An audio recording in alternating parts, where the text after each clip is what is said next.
Hello friends, आज से हम भारत का प्राचीन इतिहास पढ़ेंगे, जिसको हम टॉपिक वाइज प्रश्नों के माध्यम से कवर करेंगे। चूँकि हम यह महेश अग्रवाल सर की एनसीईआरटी पुस्तक से कवर कर रहे हैं, तो एनसीईआरटी जो महेश अग्रवाल सर की है वो प्रश्नों के माध्यम से कवर की गई है। हम टॉपिक को देखेंगे, टॉपिक में हम प्रश्नों के माध्यम से टॉपिक को कवर करेंगे। चूँकि ये एनसीईआरटी के प्रश्न हैं तो बहुत ही महत्वपूर्ण हैं। लगभग सभी प्रश्न परीक्षाओं में एनसीईआरटी प्रश्न से ही पूछे जाते हैं, चाहे वो प्रत्यक्ष रूप से हो या अप्रत्यक्ष रूप से। आज का हमारा टॉपिक है प्राचीन भारत के ऐतिहासिक स्रोत। ऐतिहासिक स्रोत का अर्थ यह हुआ कि जैसे हम किसी चीज़ का भी अध्ययन करते हैं तो हम पहले कहीं से जानेंगे ना। ऐसे इतिहास तो कहीं किसी ने इकट्ठे तो लिख नहीं दिया होगा। वही व्यक्ति प्राचीन काल में भी था, वही मध्यकाल में, वही आधुनिक काल में, और एक छोटा सा काल तो टाइम पीरियड तो होता नहीं, और प्राचीन काल का तो समय ही बहुत ज़्यादा ज़्यादा हुआ करता था। तो कुछ अभिलेख, कुछ पत्र, कुछ सिक्के, इन सब कुछ चिन्हों के माध्यम से हम इन इतिहास को जानते हैं, जो कि प्राचीन इतिहास जानने के स्रोत हैं। तो हम देखेंगे कुछ पुस्तकें हैं जिनके बारे में हम अध्ययन करेंगे कि ये पुस्तकें इतिहास को जानने के स्रोत के रूप में प्रयोग की गई। तो चलिए हम टॉपिक को देखते हैं। अगर आप चैनल पर नए हैं तो सब्सक्राइब कर लीजिएगा। इससे पहले हमने आधुनिक भारत के इतिहास को महेश अग्रवाल सर की एनसीईआरटी पुस्तक से कवर कर चुके हैं, और हम अब प्राचीन भारत का इतिहास पढ़ रहे हैं। तो चलिए हम प्रश्नों को देखते हैं। यहाँ पे एक नोट है, किसी व्यक्ति, समाज अथवा देश से संबंधित महत्वपूर्ण, विशिष्ट व सार्वजनिक क्षेत्र की घटनाओं, तथ्यों आदि आदि का काल क्रमिक विवरण। किसकी बात हो रही है? काल क्रमिक विवरण। इंग्लिश में इसे क्रोनोलॉजिकल डिस्क्रिप्शन कहते हैं। काल क्रमिक विवरण इतिहास कहलाता है। इसका क्या अर्थ हुआ? काल क्रमिक विवरण। जैसे इतिहास आज जो है वो इतिहास नहीं है, ये बहुत समय पहले जो इतिहास है वो भी इतिहास नहीं है। एक इतिहास एक क्रम में हुआ होगा, पहले कुछ घटना घटी होगी, फिर घटी होगी, एक क्रम से चलता आ रहा होगा। यानी बीच में कहीं कोई ऐसा समय तो होता नहीं कि बीच में समय वो ना हो, उसके साक्ष्य हमें प्राप्त ना हो अलग बात है, लेकिन वो इतिहास का हिस्सा तो है ना। तो ये जो काल क्रमिक विवरण हो, इसे हम इतिहास कहते हैं। ये इतिहास किसी व्यक्ति से संबंधित हो सकते हैं, चाहे वह इतिहास एक किसी समाज से संबंधित हो सकते हैं, एक देश का इतिहास हो सकता है, उसकी विशिष्ट या सार्वजनिक क्षेत्र की घटनाएं हो सकती हैं कि उनकी नीतियां कैसी थी, धार्मिक प्रथाएं कैसी थी, उनके तथ्य आदि का अगर हम कालक्रमिक अध्ययन करते हैं तो उसे ही इतिहास कहा जाता है। तो यहाँ पे एक छोटी सी डेफिनेशन दी गई है, आखिर इतिहास कहते किसको हैं। उसी में हम आज प्राचीन भारत के ऐतिहासिक स्रोत के बारे में जानेंगे। प्रश्नों को हम देखते हैं। यहाँ पे पहला प्रश्न है, इतिहास का पिता, इंग्लिश में फादर ऑफ हिस्ट्री किसे कहा जाता है? फादर ऑफ हिस्ट्री हेरोडोटस को कहा जाता है, क्योंकि ये प्रथम व्यक्ति माने जाते हैं, ऐसे हैं जिन्होंने क्रमिक रूप से इतिहास के अध्ययन को आवश्यक समझा कि हमें इतिहास को भी पढ़ना चाहिए, तभी हम भविष्य में सीख पाएंगे कि कौन सी गलतियां हमें करनी है, कौन सी नहीं करनी है, किन पर हमें कदम सही से उठाने चाहिए। इतिहास मुख्य रूप से इसीलिए पढ़ा जाता है कि हमने आगे क्या किया, हमें आगे क्या करना है, हमने उस पर भूल क्या की, क्या अच्छाइयाँ थी, ये सबको देखते हुए हम आगे बढ़ सकते हैं। बिना इतिहास पढ़े भविष्य को नहीं देखा जा सकता, ऐसा माना जाता है और ऐसा होता भी है। इसीलिए सबसे पहले यह प्रयास किसने किया था? हेरोडोटस ने। इसीलिए इन्हें इतिहास का पिता कहा जाता है, फादर ऑफ हिस्ट्री हेरोडोटस को। आगे, प्राचीन भारत के इतिहास से संबंधित प्रथम वास्तविक पुस्तक किसे माना जाता है? प्राचीन इतिहास से संबंधित प्रथम वास्तविक पुस्तक राजतरंगिणी को माना जाता है।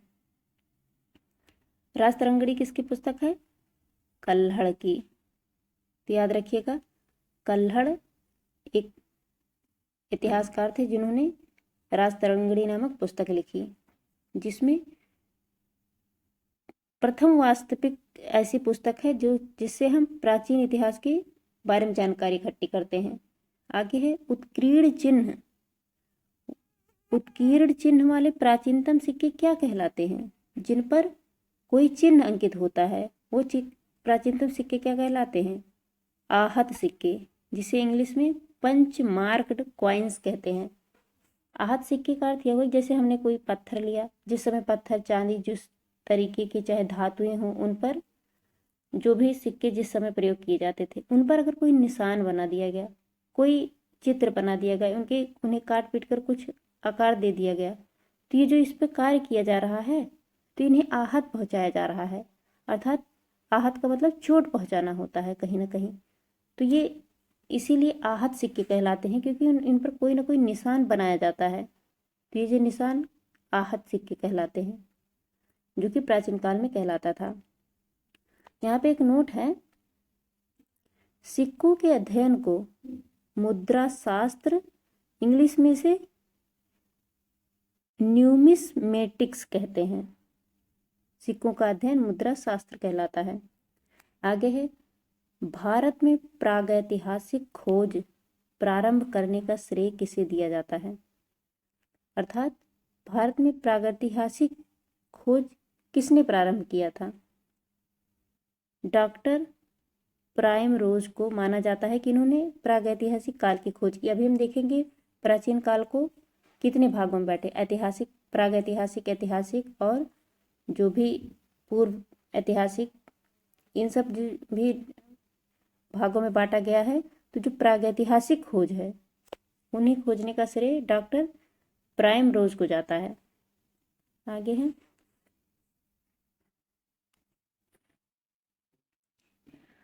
है, भारतीय प्रागैतिहासिक अध्ययन से संबंधित प्री हिस्टोरिक इंडिया किसकी कृति है या पुस्तक है।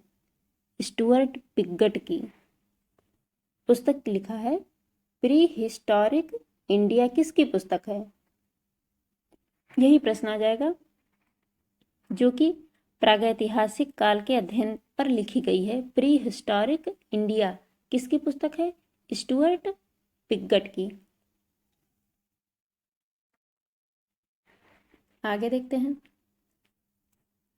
चीनी यात्रियों ने अपनी यात्रा वृतांतों में भारत के लिए किस शब्द का प्रयोग किया।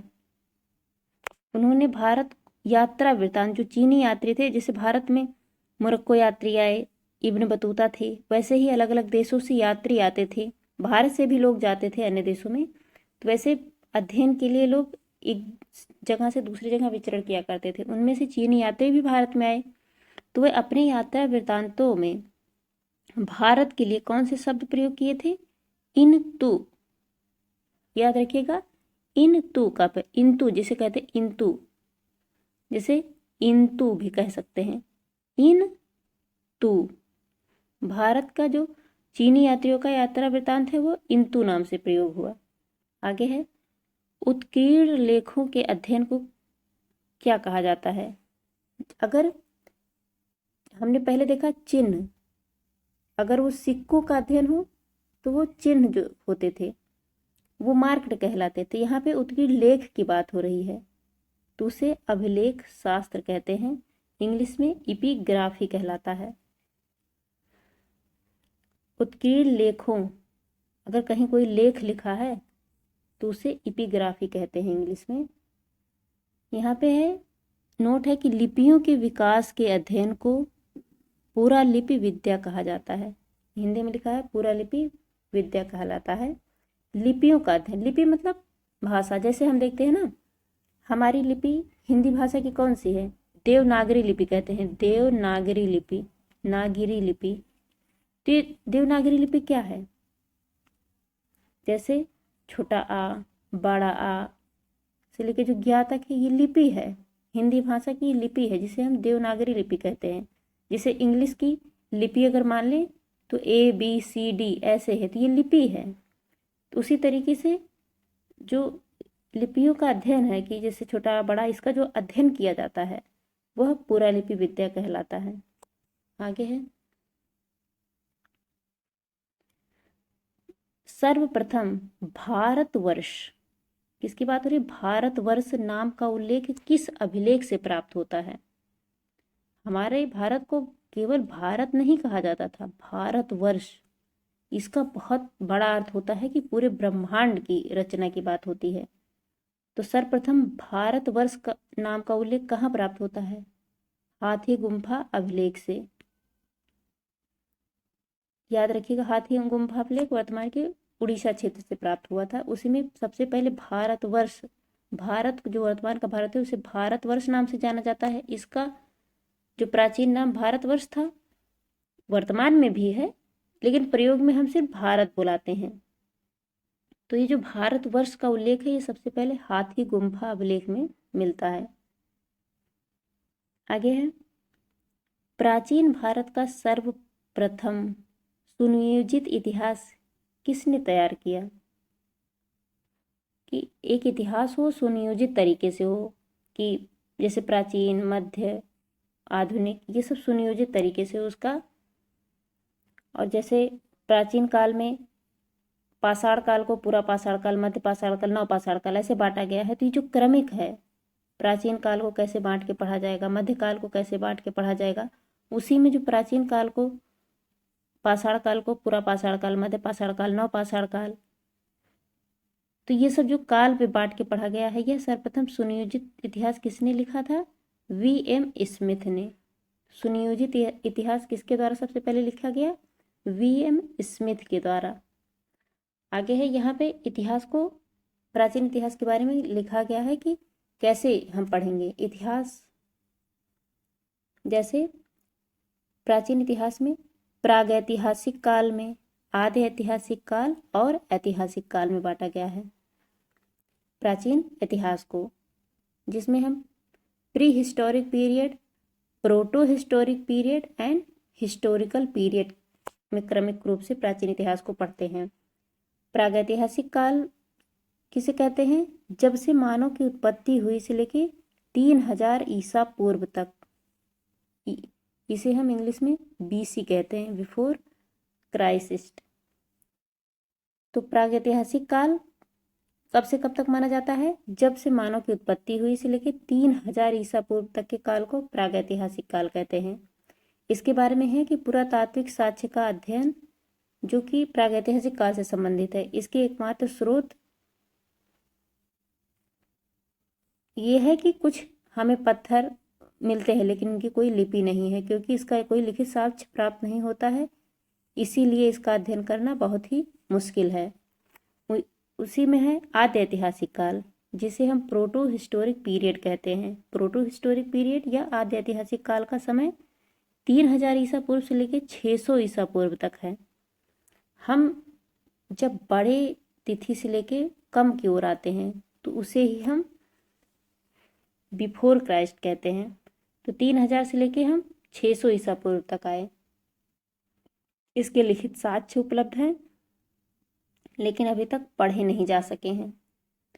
और ऐतिहासिक काल में हम जिसे हिस्टोरिकल पीरियड कहते हैं, 600 ईसा पूर्व से लेके आगे तक, जब तक मध्यकाल शुरू नहीं होता उससे पहले तक के काल को हम ऐतिहासिक काल में पढ़ते हैं।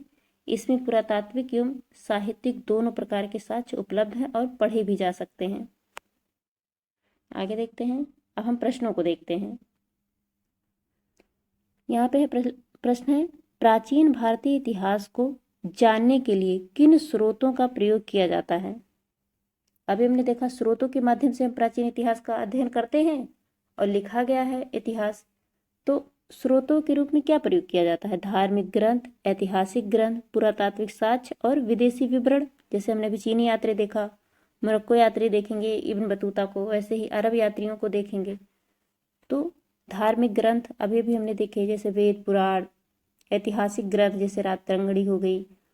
पुरातात्विक साक्ष्य जैसे कहीं पत्थर उकेरे गए हों, कहीं कोई चित्र बनी हो, जैसे भीमबेटका में चित्र प्राप्त हुए हैं। और विदेशी विवरण, जैसे चीनी यात्री भारत में आए तो उन्होंने भारत के बारे में क्या लिखा, कैसी व्यवस्था थी, या फिर प्राचीन काल में किस तरीके के लोग, रहन सहन कैसा था, ये सब का विवरण हम देखते हैं। तो किन स्रोतों का प्रयोग किया जाता है प्राचीन इतिहास को जानने के लिए? धार्मिक, ऐतिहासिक ग्रंथ, पुरातात्विक साक्ष्य और विदेशी विवरणों को। आगे है, ब्राह्मी लिपि को सर्वप्रथम किस विद्वान द्वारा पढ़ा था? अर्थात प्राचीन लिपि को सबसे पहले, ब्राह्मणी लिपि को सबसे पहले किसके द्वारा पढ़ा गया? ब्राह्मणी लिपि किसके द्वारा प्रयोग की गई थी? अशोक के स्तंभों में। तो ब्राह्मणी लिपि सबसे पहले जेम्स प्रिंसेप के द्वारा 1837 में पढ़ी गई। याद रखिएगा, सबसे पहले जेम्स प्रिंसेप ने ब्राह्मणी लिपि को या ब्राह्मी लिपि को पढ़ा कि ये बात इसमें लिखी गई है। जैसे हम जब अशोक के बारे में पढ़ेंगे तो अशोक ने अपने अभिलेखों में 4 भाषाओं का प्रयोग किया था, ब्राह्मी, खरोष्ठी, अरमाइक और यूनानी। तो उसी में जो ब्राह्मी लिपि थी उसको सबसे पहले जेम्स प्रिंसेप ने 1837 ईस्वी में पढ़ा। आगे है, भारत के प्राचीनतम ग्रंथ वेदों का संकलनकर्ता किसे माना जाता है? मुख्यतः यही है कि वेदों के संकलनकर्ता किसे माना जाता है? महर्षि कृष्ण द्वैपायन वेद व्यास को। वेदों के संकलनकर्ता वेद व्यास को माना जाता है। तो याद रखिएगा ये प्राचीनतम ग्रंथ है जिसका संकलन वेद व्यास के द्वारा किया गया था। यहाँ पे एक नोट है कि भारतीय पुरातत्व सर्वेक्षण, जिसे इंग्लिश में आर्कियोलॉजिकल सर्वे ऑफ इंडिया कहते हैं, पुरातात्विक सर्वेक्षण संस्कृति मंत्रालय के अंतर्गत एक संलग्न संगठन है। आगे है, यहाँ पे लिखा है पौराणिक मान्यता के अनुसार भारत के प्राचीनतम राजा कौन थे? पौराणिक मान्यता की बात हो रही थी। ये मान्यता है कि भारत के प्राचीनतम राजा वैवस्व मनु थे। वही मनु जिन्हें मनुस्मृति लिखा। तो प्राचीनतम राजा वैवस्व मनु माने जाते हैं जिन्हें मनुस्मृति लिखा था। आगे है, वायु पुराण में किस वंश का उल्लेख है? कुल पुराण कितने हैं? 18। उसी में से वायु पुराण में किस वंश का उल्लेख है? गुप्त वंश का। क्योंकि इसमें फैक्ट दिया है इसीलिए हम इसको पढ़ रहे हैं, जो कि हम गुप्त वंश ये सब के बारे में भी डिटेल से पढ़ेंगे। आगे है, कौटिल्य के अर्थशास्त्र। किसकी बात हो रही है? कौटिल्य के अर्थशास्त्र से किस वंश के इतिहास की जानकारी मिलती है? कौटिल्य के अर्थशास्त्र से मौर्य वंश के बारे में जानकारी मिलती है। तो सबसे पहले यही बहुत महत्वपूर्ण है कि अर्थशास्त्र किसकी पुस्तक है? कौटिल्य की। ये बहुत महत्वपूर्ण है।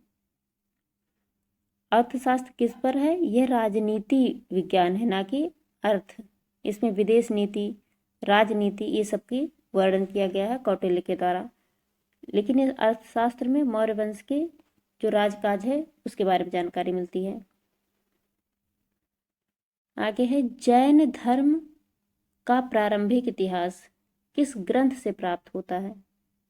जैन धर्म, यहाँ पे जैन धर्म की बात हो रही है। कितने 2 धर्म नए आए थे जो रिलेटेड थे, जैन धर्म एवं बौद्ध धर्म। उसी में से जैन धर्म का जो प्रारंभिक इतिहास है वो किस ग्रंथ से मिलता है? कल्पसूत्र से। ये भी एक प्राचीनतम धार्मिक ग्रंथ है। आगे देखते हैं,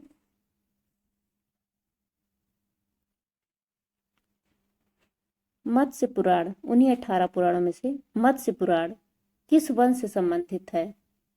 मत्स्य पुराण आंध्र सातवाहन वंश से संबंधित है। सातवाहन वंश जिन्होंने सीसे के सिक्के चलाए थे और ये आंध्र प्रदेश के क्षेत्रों में शासन कर रहे थे। मत्स्य पुराण में आंध्र सातवाहनों के बारे में चर्चा मिलती है। कभी भी प्रश्न आए आंध्र सातवाहन के बारे में सबसे पहले चर्चा कहाँ से मिलती है? 18 पुराणों में से मत्स्य पुराण से आंध्र सातवाहनों के बारे में जानकारी प्राप्त होती है।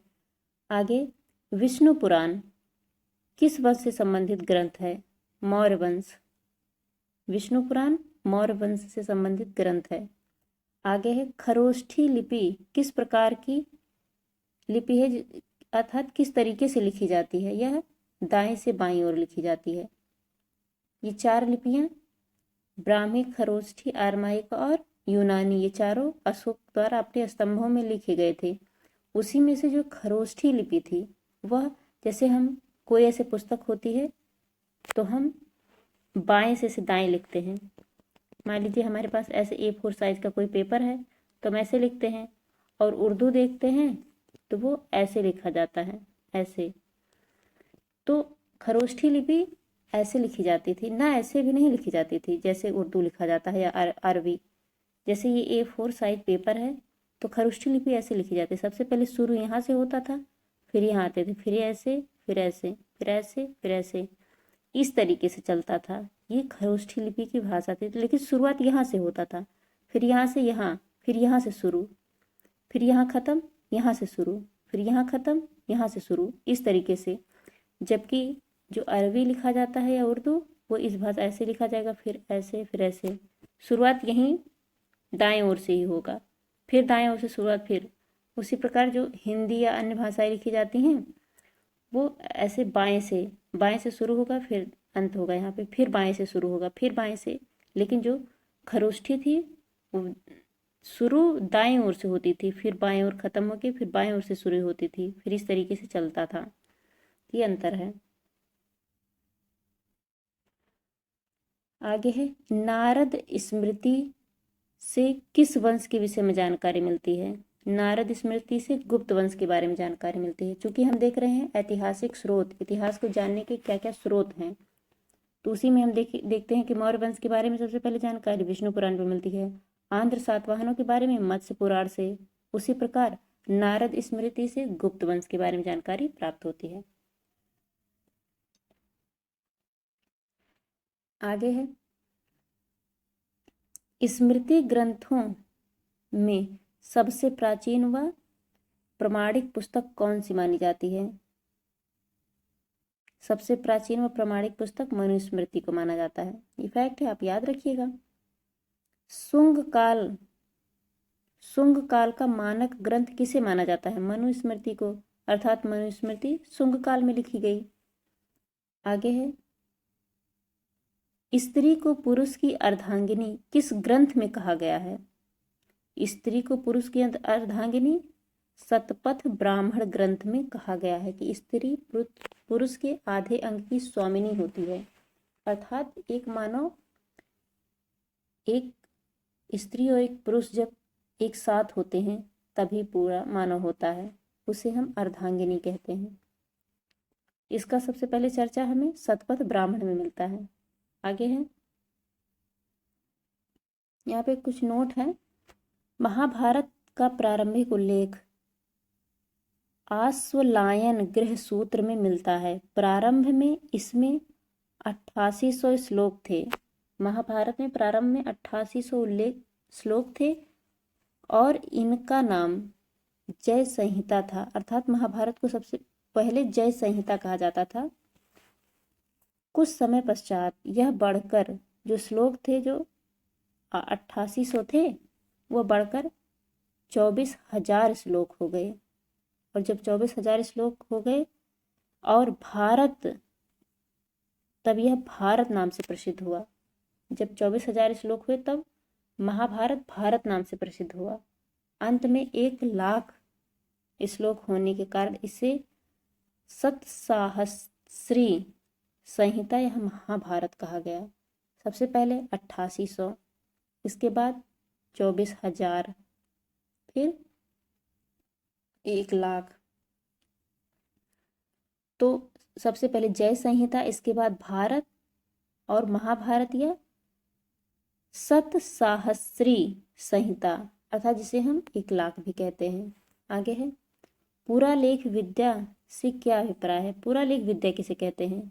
शिलालेखों का अध्ययन पुरालेख विद्या कहलाता है।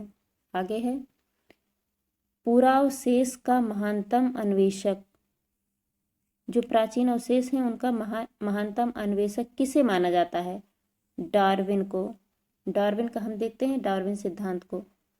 तो पुरावशेष का प्राचीनतम अन्वेषक डार्विन को माना जाता है। आगे है, इब्न बतूता का यात्रा वृतांत किस नाम से प्रसिद्ध है? रहला। रहला किसकी पुस्तक है? इब्न बतूता की। इब्न बतूता कहाँ का यात्री था? मोरक्को का। मोरक्को कहाँ है? अफ्रीका। जैसे ये अफ्रीका है तो मोरक्को यहाँ पे है। रहला किसकी पुस्तक है? इब्न बतूता का यात्रा वृतांत है। आगे है, ह्वेनसांग ने किस विश्वविद्यालय में बौद्ध धर्म का अध्ययन किया था? ह्वेनसांग ने नालंदा विश्वविद्यालय में बौद्ध धर्म का अध्ययन किया था। ह्वेनसांग कौन था? चीनी यात्री थे जो कि नालंदा विश्वविद्यालय में बौद्ध धर्म का अध्ययन किए थे। आगे है, यहाँ पे प्रमुख कुछ अभिलेख दिए गए हैं और किनके समय में वो लिखा गया। जैसे अभिलेख हैं और शासक कौन थे। हाथी गुम्फा अभिलेख, जिसमें हम देखते हैं चर्चा मिलती है। हाथी गुम्फा अभिलेख कलिंग नरेश खारवेल के बारे में जानकारी मिलती है, जो कि उड़ीसा क्षेत्र में थे उस समय। वहाँ वह उस राज्य को कलिंग साम्राज्य भी कहते थे। हाथी गुम्फा अभिलेख कलिंग नरेश खारवेल का है। ऐहोल अभिलेख पुलकेशिन द्वितीय द्वारा उनके बारे में लिखा गया है। नासिक अभिलेख में गौतमी बलश्री के बारे में बताया गया है। नासिक अभिलेख, नासिक है महाराष्ट्र में, और ऐहोल गुजरात में है, गुजरात महाराष्ट्र के आसपास क्षेत्रों में। जूनागढ़ अभिलेख रुद्रदामन के बारे में जानकारी मिलती है। जूनागढ़ अभिलेख में रुद्रदामन के बारे में जानकारी मिलती है। प्रयाग स्तंभ अभिलेख, जिसे हम प्रयाग प्रशस्ति भी कहते हैं, इसमें समुद्रगुप्त के बारे में चर्चा प्राप्त होती है। मंदसौर अभिलेख में मालवा नरेश यशोवर्मन के बारे में जानकारी प्राप्त होती है। मंदसौर कहाँ है? मध्य प्रदेश में। ग्वालियर अभिलेख, ग्वालियर अभिलेख से प्रतिहार नरेश भोज के बारे में जानकारी प्राप्त हुई, जिसे हम राजा भोज भी कहते हैं। वह प्रतिहार वंश के शासक थे। तो यह ग्वालियर अभिलेख उन्हीं से संबंधित है, राजा भोज से। देवपाड़ा अभिलेख बंगाल के शासक विजयसेन से संबंधित है। भितरी व जूनागढ़ अभिलेख स्कंद गुप्त से संबंधित है। आगे है बौद्ध स्तंभ लेख से किसकी जानकारी मिलती है? बौद्ध स्तंभ जो लेख हैं उससे किसकी जानकारी मिलती है? शुंग काल की हमें जानकारी प्राप्त होती है। शुंग काल में किस तरीके से व्यवस्था थी, इसके बारे में थोड़ी सी जानकारी हमें बौद्ध स्तंभ लेखों से भी प्राप्त होती है। ह्वेनसांग ने अपनी यात्रा वृतांत का वर्णन किस पुस्तक में किया है? ह्वेनसांग वही जो चीनी यात्री थे। ह्वेनसांग हर्षवर्धन के शासनकाल में आए थे। उन्होंने अपने यात्रा वृतांत का नाम सी यू की नाम की पुस्तक से लिखा है। तो पहला यही है ह्वेनसांग। सी यू की किसकी पुस्तक है? ह्वेनसांग की। यह हर्षवर्धन के शासनकाल में आए थे। उन्होंने अपना भारतीय यात्रा वृतांत सी यू की नामक पुस्तक में विवरण दिया है। आगे है अरबी भाषा की पुस्तक किताबुल हिंद, वेरी वेरी इंपॉर्टेंट, यहाँ पे V4 लगा लीजिएगा। अरबी भाषा की पुस्तक किताबुल हिंद की रचना किसने की थी? अल बरूनी। किताबुल हिंद किसकी पुस्तक है? अल बरूनी की। यहाँ पे कुछ नोट है। मोरक्को का यात्री इब्न बतूता भारत में मोहम्मद बिन तुगलक के दरबार में आया था तथा तुगलक ने उसे दिल्ली का काजी नियुक्त किया था। ये कभी भी प्रश्न है। इब्न बतूता की पुस्तक रिहला है। इब्न बतूता तुगलक वंश के शासनकाल में मोहम्मद बिन तुगलक के समय में आया था। मोहम्मद बिन तुगलक ने इब्न बतूता को दिल्ली का काजी नियुक्त किया था। तो अब 2-3 फैक्ट यही याद रखिएगा। इब्न बतूता कहाँ के यात्री थे? मोरक्को के। इब्न बतूता की पुस्तक रिहला है, जिसमें उन्होंने भारत के बारे में लिखा है। आगे है मार्को पोलो द्वारा किस राज्य की यात्रा का उल्लेख मिलता है? मार्को पोलो द्वारा पांड्य राज्य की यात्रा का उल्लेख मिलता है। पांड्य राज्य दक्षिण भारत के क्षेत्रों में था। तो मार्को पोलो ने पांड्य राज्यों के बारे में चर्चा की है। आगे है पतंजलि के महाभाष्य, सबसे महत्वपूर्ण महाभाष्य किसकी है? पतंजलि की। पतंजलि के महाभाष्य से किस वंश के इतिहास का पता चलता है? शुंग वंश का। शुंग वंश के बारे में हम भी देखेंगे, बहुत महत्वपूर्ण वंश है। इसमें बहुत सारी जो वर्तमान के लिए बहुत महत्वपूर्ण है, उपयोगी है, वह शुंग वंश की घटनाएं मानी जाती हैं। तो सबसे महत्वपूर्ण यही है, महाभाष्य किसकी है? पतंजलि की है। और पतंजलि के महाभाष्य से हमें शुंग वंश के बारे में जानकारी प्राप्त होती है। क्योंकि हम यह ऐतिहासिक स्रोत के बारे में जानने के चैप्टर को अध्ययन कर रहे हैं। यहाँ पे चीनी लेखकों का वर्णन दिया गया है।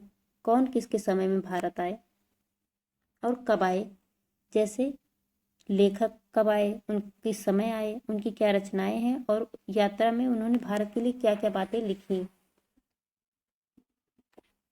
तो जैसे फाहियान, सबसे पहले फाहियान 399 से 414 ईस्वी तक भारत में रहे।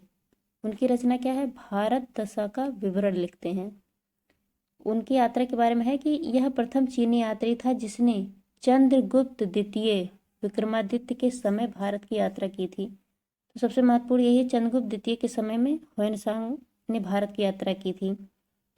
इसने गुप्त काल में वस्तु विनिमय का माध्यम कौड़ियाँ तथा चंद्रगुप्त मौर्य के राजप्रासाद, जिसे राजमहल भी कहते हैं, राजप्रासाद को देव निर्मित बताया। अर्थात वस्तु विनिमय क्या होता था? आप जैसे आपके पास गेहूं आपने उत्पादित किया और किसी क्षेत्र में चावल हो रहा है, तो थोड़ा सा चावल देके आप थोड़ा सा गेहूं ले लीजिए। तो ये जो वितरण है यही वस्तु विनिमय प्रणाली कहलाता था। उस समय यह कुछ कौड़ियाँ भी निर्धारित की गई थी, आप 10 कौड़ी देके कुछ वस्तु ले सकते हैं। यह फाहियान ने वर्णन किया था चंद्रगुप्त द्वितीय के समय में। फाहियान कब आए थे? 399 ईस्वी से लेके आए 399 ईस्वी में और गए 414 ईस्वी में। आगे है ह्वेनसांग। ह्वेनसांग 629 ईस्वी में भारत आए और 645 ईस्वी तक रहे। उन्होंने अपनी रचना सीयूकी नामक पुस्तक में लिखी। इसमें पाश्चात्य संसार का लेख भी कहा जाता है। ह्वेनसांग हर्षवर्धन के समय में भारत आए थे। इसने हर्ष को शिलादित्य की उपाधि दी थी और इन्हें यात्रियों का राजकुमार, शाक्य मुनि, नीति का पंडित भी कहा जाता है। तो ये बहुत महत्वपूर्ण है। यात्रियों का राजकुमार ह्वेनसांग को कहा जाता है, शाक्य मुनि ह्वेनसांग को कहा जाता है, नीति का पंडित जो नीतियाँ बनाने में महारत हासिल हो उसे यह संज्ञा ह्वेनसांग को प्राप्त थी। ह्वेनसांग सबसे महत्वपूर्ण हर्षवर्धन के समय में भारत आए थे 629 ईस्वी से लेकर 645। कभी कभी ना ऐसे कूट दे देता है प्रश्न में मिलाने के लिए कि लेखक दे देंगे और समय दे देंगे कौन कब आया, तो ऐसे ऐसे हम मिलाते हैं, जो भी सही रहता है तो उसी के लिए हम ये समय को याद रखते हैं। सबसे महत्वपूर्ण ह्वेनसांग की पुस्तक सीयूकी है। ह्वेनसांग हर्षवर्धन के समय में भारत आए थे। आगे है इत्सिंग। इत्सिंग 673 ईस्वी से लेकर 675 ईस्वी तक भारत में रहे और इनकी पुस्तक है प्रसिद्ध बौद्ध भिक्षुओं की इन्होंने आत्मकथाएं लिखी थी। और इनके बारे में एक है कि चीनी बौद्ध यात्री जो कि नालंदा विश्वविद्यालय में अध्ययन किए, वो इत्सिंग थे जिन्होंने नालंदा विश्वविद्यालय में अध्ययन किया था। नालंदा वर्तमान के बिहार में है और वर्तमान के यह भागलपुर क्षेत्र में है। तो क्रम सबसे पहले चीनी यात्री में फाहियान आए, फिर ह्वेनसांग, फिर इत्सिंग। यहाँ पे एक नोट है कि सती प्रथा का प्रथम लिखित साक्ष्य 510 ईस्वी के भानुगुप्त के एरड़ अभिलेख से प्राप्त होता है। तो सबसे महत्वपूर्ण सती प्रथा का सबसे प्रथम उल्लेख हमें कहाँ से मिलता है? सबसे पहला विवरण एरड़ अभिलेख से मिलता है। एरड़ अभिलेख किसका है? भानुगुप्त का, जो 510 ईस्वी में लिखा गया। ये बहुत महत्वपूर्ण है। तो आज हमने प्राचीन भारत के इतिहास का ये पहला लेक्चर कवर किया जिसमें हम ऐतिहासिक स्रोतों के बारे में जाने कि प्राचीन भारत के इतिहास को लिखने में कौन कौन से पुस्तक, ग्रंथ, इन सब की महत्वपूर्ण भूमिका रही है। चूँकि ये ऐतिहासिक स्रोत थे तो हम पुस्तकों के बारे में जाने, कुछ यात्रियों के बारे में जाने। इसके बाद अब हम इतिहास को क्रमिक रूप से पढ़ेंगे। चूँकि हम प्राचीन इतिहास को कवर कर रहे हैं तो टॉपिक वाइज हम प्रश्नों को कवर करेंगे और टॉपिक को हम कवर करेंगे। तो इस लेक्चर को हम यहीं समाप्त करते हैं। आप इसको रिवाइज कर लीजिएगा। Thank you very much.